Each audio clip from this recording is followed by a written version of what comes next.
Na pôde obvodného úradu v Rimavskej Sobote sa konalo zasadnutie Komisie územného plánovania a životného prostredia zastupiteľstva Banskobystrického samosprávneho kraja. Na programe bol aktuálny stav pozemkových úprav v Banskobystrickom kraji a ochrana poľnohospodárskeho pôvodného fondu pri územnoplánovanej činnosti. Hovorilo sa aj o prehlbovaní z nezamestnanosti z dôvodu hospodárskej krízy.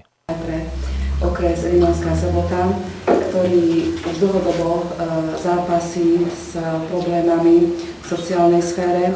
No a tie problémy samozrejme aj tým, že v súčasnosti máme ekonomickú, finančnú, hospodárskú krízu, tak tie problémy sa nám ešte prehlbili viacej, ako by nám bolo príjemné. Ja by som chcel vyzvať primátorov a starostov, že majú takisto možnosť ovplyvniť nezamestnanosť. Je veľa obcí a miest, ktoré majú voľné finančné zdroje.